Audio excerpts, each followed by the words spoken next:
ദൈവത്തിൻ്റെ അതിപരിശുദ്ധമായ നാമം വാഴ്ത്തപ്പെടുമാറാകട്ടെ. വാക്യം സദൃശ്യവാക്യം 18:21 വാക്യം. മരണവും ജീവനും നാവിൻ്റെ അധികാരത്തിന് അധീനം, അതിനെ സ്നേഹിക്കുന്നവൻ അതിൻ്റെ ഫലം അനുഭവിക്കും. ഞാൻ ഇന്ന് പറയാൻ ഉദ്ദേശിക്കുന്ന ആശയം, ഇന്നലത്തെ വീഡിയോയും കൂടെ ഒന്നുകൂടെ കാണുകയാണെങ്കിൽ നല്ലതാണ്. ഇന്ന് പറയുന്നത് വാക്കിന് ജീവനുണ്ട്, അല്ലെങ്കിൽ ഇച്ചിരി ഡീപ്പായിട്ട് പറഞ്ഞാൽ വാക്കിനകത്ത് ഒന്നുകിൽ ജീവനുണ്ട്, അല്ലെങ്കിൽ മരണമുണ്ട്. അതെന്തുകൊണ്ടാണ് എന്ന് ചോദിച്ചാൽ, ഈ വാക്ക് നമ്മുടെ വായിൽ നിന്ന് പുറത്തിറങ്ങിക്കഴിഞ്ഞാൽ പിന്നെ ഇതൊരു കാറ്റാണ്. വായിൽ നിന്ന് പുറത്തിറങ്ങിക്കഴിഞ്ഞാൽ സയൻസ് പറയുന്നത് ഇത് ശബ്ദതരംഗമായി പോകുന്നു എന്നാണ്. സയൻസും പ്രകാരം ശബ്ദതരംഗമാണേലും ഈ വാക്ക് വായിൽ നിന്ന് ഇറങ്ങിക്കഴിഞ്ഞാൽ പിന്നെ ഇതൊരു കാറ്റാണ് എന്ന് പറഞ്ഞാൽ, ഇത് വെളിയിൽ നിന്ന് ഇറങ്ങിക്കഴിഞ്ഞാൽ പിന്നെ ഒരു ആത്മാവാണ്. അപ്പോൾ ഇത് ഏത് തരം ആത്മാവാണെന്ന് ഇത് പുറപ്പെട്ടു പോകുന്ന ഹൃദയത്തിന് അടിസ്ഥാനമായിട്ട് ഇരിക്കും ഇത്. അതുകൊണ്ട് ആ സദൃശ്യവാക്യത്തിൽ പറഞ്ഞ മരണവും ജീവനും നാവിൻ്റെ അധികാരത്തിന് അധീനമെന്ന് എഴുതിയേക്കുന്നത്. അപ്പോൾ സ്വാഭാവികമായിട്ട് മിക്കപ്പോഴും മരണത്തിൻ്റെ ആത്മാവായിരിക്കും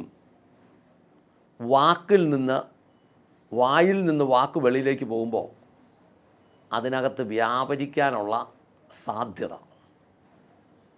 ഇപ്പോൾ ദുരാത്മാവാണെങ്കിൽ, ഒരു വാക്കിനകത്ത് വ്യാപരിക്കുന്നത് ദുരാത്മാവാണെങ്കിൽ, അത് കേൾവിക്കാരൻ്റെ മനസ്സിനകത്ത് കയറും.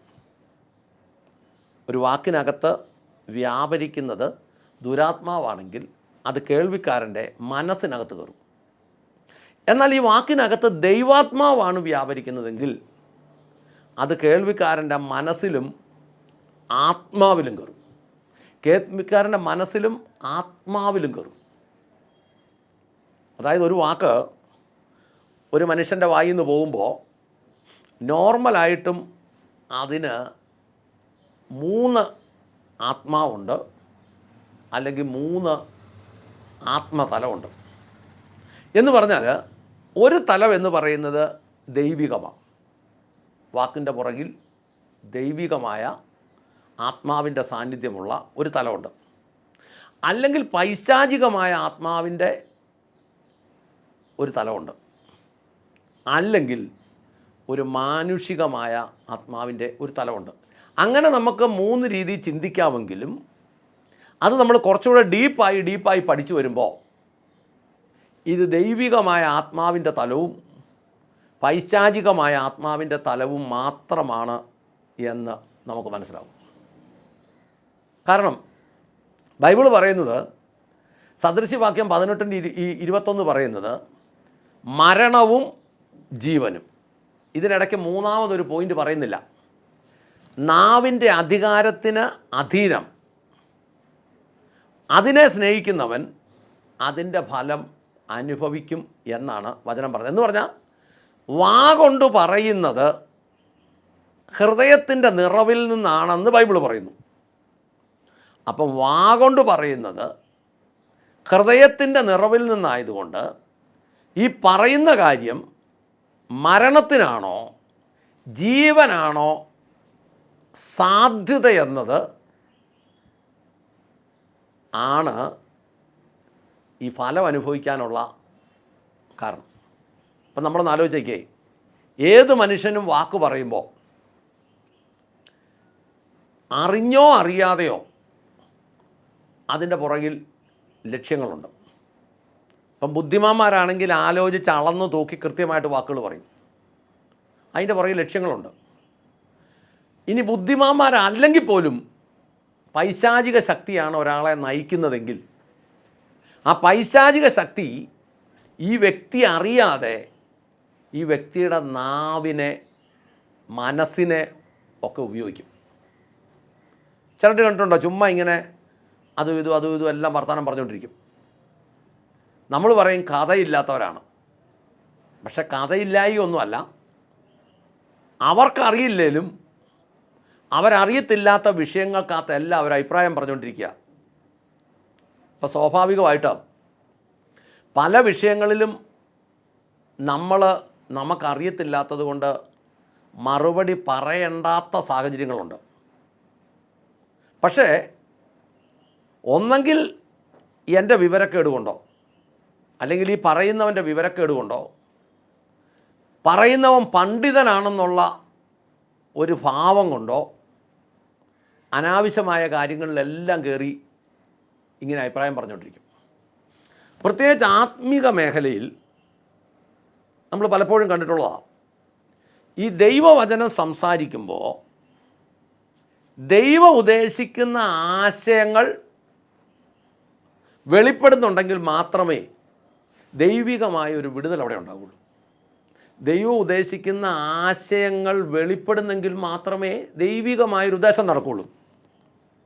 ഞാൻ എപ്പോഴും പറയാൻ ആഗ്രഹിക്കുന്നതും പറഞ്ഞുകൊണ്ടിരിക്കുന്നതുമായൊരു കാര്യം, ഭൂമിയിൽ മനുഷ്യനായി ജനിച്ചിട്ടുള്ള ആൾക്കാരെല്ലാം നിശ്ചയമായും ഒരു കാലത്ത് മരിക്കും. ബൈബിള് പറയുന്നു എന്നാണെന്നറിയില്ലെങ്കിലും ഒരു ന്യായവിധിയുണ്ട്. ഈ കാണുന്ന സകല പ്രപഞ്ചത്തിൻ്റെയും മുകളിലുള്ള ശക്തിയുടെ മുമ്പിൽ ഏത് മരിച്ച വ്യക്തിയും അല്ലെങ്കിൽ ഈ ഭൂമി ജീവിച്ചിരുന്നിട്ട് രൂപാന്തരപ്പെടുന്ന വ്യക്തിയും ന്യായവിധിക്ക് ദൈവത്തിൻ്റെ മുമ്പിൽ ചെല്ലണം. ഏത് മതക്കാരെങ്ങനെ വിളിക്കുന്നു എന്നുള്ളതൊക്കെ രണ്ടാമത്തെ വിഷയം, അതവിടെ നിൽക്കട്ടെ. പക്ഷേ ഇതിനെ എല്ലാം നിയന്ത്രിക്കുന്ന ഒരു ഏക ദൈവം ഇതിൻ്റെ എല്ലാം മുകളിലുള്ളതുകൊണ്ട് ആ ദൈവത്തിൻ്റെ മുമ്പിൽ ന്യായവിധിക്ക് ചെല്ലണം. ചെല്ലുമ്പോൾ എൻ്റെ സഭയുടെ അച്ഛന്മാരോ എൻ്റെ സഭയുടെ പാസ്റ്റർമാരോ അല്ലെ ഞാനായിരിക്കുന്ന മതത്തിലെ പുരോഹിതന്മാരോ പൂജാരിമാരോ അതുമായി ബന്ധപ്പെട്ടവർ ആർക്കും എൻ്റെ കൂടെ ദൈവത്തിൻ്റെ അടുത്ത് വരാൻ പറ്റില്ല. ഭൂമിയിലുള്ള ഏത് മതവിഭാഗത്തിൽപ്പെട്ട ആളാണേലും ആ വ്യക്തി ഒറ്റയ്ക്ക് ദൈവത്തിൻ്റെ മുമ്പിൽ ചെല്ലണം. ചെന്ന് കഴിയുമ്പോൾ ദൈവം ന്യായം വിധിക്കുന്നത് ദൈവത്തിൻ്റെ വാക്കുകൾ വെച്ചാണ്, ദൈവത്തിൻ്റെ നിയമം വെച്ചാണ്. ഇന്ത്യൻ നിയമം അനുസരിച്ച് ഇന്ത്യയിലെ കുറ്റങ്ങൾക്ക് ഇന്നലകളിൽ വരെ അല്ലെങ്കിൽ ചില കാലങ്ങൾ മുമ്പ് വരെ IPC ആയിരുന്നു, ഇന്ത്യൻ പിനൽ കോഡ്. എന്നാൽ ഇപ്പോൾ അത് ഭാരതീയ ന്യായ സംഹിത എന്നാക്കി അതിൻ്റെ പേര്. ഇപ്പോൾ വിധി പറയുമ്പോൾ ജഡ്ജി പറയേണ്ടത് ഭാരതീയ ന്യായ സംഹിത പ്രകാരം അതിൻ്റെ ഇത്രയാം വകുപ്പ് പ്രകാരം ഇത്രാം ഉപവകുപ്പ് പ്രകാരം നിന്നെ ഇന്ന രീതിയിൽ ശിക്ഷിച്ചിരിക്കുന്നു എന്നാണ്. അത് അമേരിക്കയിലാണെങ്കിൽ അമേരിക്കൻ ഗവൺമെൻറ്റിൻ്റെ നിയമം, ഇന്ത്യയിലാണെങ്കിൽ ഭാരതീയ ന്യായ സംഹിത, സൗദിയിലാണെങ്കിൽ അവിടുത്തെ നിയമം. സൗദിയിലെ നിയമം അനുസരിച്ച് കൊന്നവനെ മിക്കവാറും തല വെട്ടാനാണ് സാധ്യത. ഇന്ത്യയെ കൊന്നവനെ തല വെട്ടാറൊന്നുമില്ല. അത് ഈ നിയമത്തിൻ്റെ വ്യത്യാസം മൂലമാണ്. ഇവിടെ മോഷ്ടിച്ചവൻ്റെ കൈ വെട്ടാനാണെങ്കിൽ മിക്കവാറും നല്ലൊരു ശതമാനത്തിനും കൈ കാണുകയില്ല. അപ്പോൾ അങ്ങനെ ആകുമ്പോൾ സൗദിയിൽ പക്ഷേ മോഷ്ടിച്ചവനെ പിടിച്ചാൽ കൈവെട്ടും. അപ്പോൾ ഓരോ രാജ്യത്തെ നിയമം അനുസരിച്ചാണ്. ഓരോ രാജ്യങ്ങൾക്ക് അങ്ങനെ നിയമം ഉണ്ടെങ്കിൽ ഏറ്റവും മുകളിൽ പ്രപഞ്ചം ഭരിക്കുന്ന ദൈവത്തിനൊരു നിയമമുണ്ടല്ലോ, ആ നിയമം എഴുതി വച്ചിട്ടുണ്ട്. നമ്മൾ ഓരോരുത്തരും ഏത് ജാതി മതത്തിൽപ്പെട്ടവരാണേലും ദൈവത്തിൻ്റെ മുമ്പിൽ ചെല്ലണം. ചെല്ലുമ്പോൾ ദൈവത്തിൻ്റെ നിയമം അനുസരിച്ചാണ് നമ്മളെ വിധിക്കുന്നത്. അങ്ങനെ വിധിക്കുമ്പോൾ നമ്മൾ ഈ ഭൂമിയിലെ ജീവിതം ആ നിയമത്തിനനുസരിച്ച് ഭയഭക്തിയോടെ ജീവിച്ചു തീർക്കണം. അല്ലെങ്കിൽ നമ്മൾ കണക്ക് ബോധിപ്പിക്കേണ്ടി വരും. അതിൻ്റെ തന്നെ അടിസ്ഥാനം എന്ന് പറയുന്നത് വാക്കാണ്.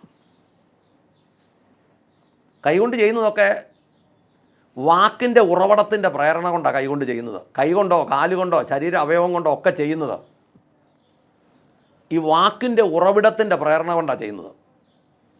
അതുകൊണ്ട് തന്നെ ഈ വാക്കിൻ്റെ ഉറവിടത്തിൽ രണ്ട് തരം ജീവനുണ്ട്.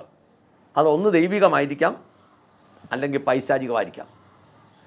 അത് കൂടുതലും പൈശാചികമാകാനാണ് സാധ്യത. അതുകൊണ്ടാണ് മരണമെന്ന് സദൃശ്യവാക്യം 18:21 ആദ്യം പറഞ്ഞിരിക്കുന്നത്. മരണവും രണ്ടാമതാണ് ജീവനും പറഞ്ഞിരിക്കുന്നത്.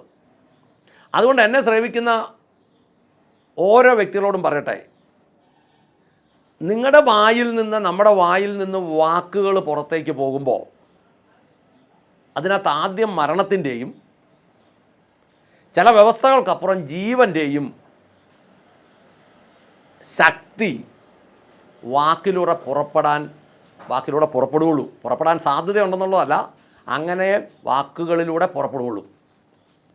ഇതാർക്ക് മനസ്സിലാകുമെന്ന് ചോദിച്ചാൽ, അത് മനസ്സിലാകാൻ വ്യവസ്ഥയിൽ ഇത് ഗ്രഹിച്ചവർക്ക് മാത്രമേ ഇത് മനസ്സിലാവുള്ളൂ. അതുകൊണ്ട് വീഡിയോകൾ കാണുന്നവരോട് പറയട്ടെ, വളരെ ശ്രദ്ധിച്ച് കേൾക്കുകയും വളരെ പ്രാർത്ഥന അനുഭവത്തോടു കൂടി ഗ്രഹിക്കുകയും, ഒരു പ്രാവശ്യം കേട്ടിട്ട് മനസ്സിലാകുന്നില്ലെങ്കിൽ അനേക തവണ കേൾക്കുകയും, എനിക്ക് മനസ്സിലാകാത്ത കാര്യത്തെ അടച്ചാക്ഷേപിക്കാതിരിക്കുകയും, എൻ്റെ ബുദ്ധിക്ക് അത് ഉൾക്കൊള്ളാൻ പറ്റുന്നില്ലെങ്കിൽ അതെനിക്ക് വെളിപ്പെടുത്തി തരണമേ എന്ന് ദൈവത്തോട് പ്രാർത്ഥിക്കുകയും, എൻ്റെ മതവും സംഘടനയും പഠിപ്പിച്ചത് ഞാൻ അംഗീകരിക്കൂ എന്ന ചിന്തയുണ്ടെങ്കിൽ ഇത് കേൾക്കാതിരിക്കുകയും ഒക്കെ ചെയ്യണം. കേട്ടിട്ട് അതനുസരിക്കാതിരുന്നാൽ അതിന് വേറൊരു ശിക്ഷാവിധിയുണ്ട് എന്ന ഒരു ഭാവം കൂടെയുണ്ട്. എന്താണെങ്കിലും ദൈവം ഏറ്റവും ലാസ്റ്റ് ഇത് കൃത്യമായും ദൈവത്തിൻ്റെ വചനം വെച്ച് തന്നെ നമ്മളോട് ചോദിക്കും. അങ്ങനെയാണെങ്കിൽ പ്രാർത്ഥിക്കാം. സ്വർഗസ്ഥനായ ഞങ്ങളുടെ പിതാവേ, ഞങ്ങളുടെ കർത്താവായ യേശുക്രിസ്തുവേ, പരിശുദ്ധാത്മാവായി ഞങ്ങളുടെ നല്ല ദൈവമേ, നല്ല ദിവസത്തിനായി നല്ല വചനത്തിനായി ഞങ്ങൾ നന്ദി പറഞ്ഞ് പ്രാർത്ഥിക്കുന്നു. വാക്കിന് ജീവനുണ്ടെന്നും വാക്കൊരു കാറ്റാണെന്നും എന്ന് പറഞ്ഞാൽ വാക്ക് പുറപ്പെട്ട് കഴിഞ്ഞാൽ അത് ആത്മാവാണെന്നും അതിൻ്റെ പുറകിൽ ഒന്നെങ്കിൽ ദൈവികമായതോ അല്ലെങ്കിൽ പൈശാചികമായതോ ആയ ഒരാത്മശക്തി ഉണ്ടെന്നും അത് പണിയുകയും തകർക്കുകയും ചെയ്യുന്നു എന്നൊക്കെയും ഗ്രഹിക്കുവാൻ ഞങ്ങളുടെ ഹൃദയങ്ങളെ ദൈവം തുറന്ന് അനുഗ്രഹിക്കണമേ എന്ന് പ്രാർത്ഥിക്കുന്നു. കേൾവിക്കാരിൽ ഓരോരുത്തരുടെ ഹൃദയത്തെയും തുറക്കണമേ എന്ന് പ്രാർത്ഥിക്കുന്നു. അങ്ങ് പ്രാർത്ഥന കേട്ട് അനുഗ്രഹിച്ച കൃപയ്ക്ക് നന്ദി. യേശുക്രിസ്തുവിൻ്റെ ധന്യമുള്ള നാമത്തിൽ തന്നെ. ആമേൻ, ആമേൻ, ആമേൻ.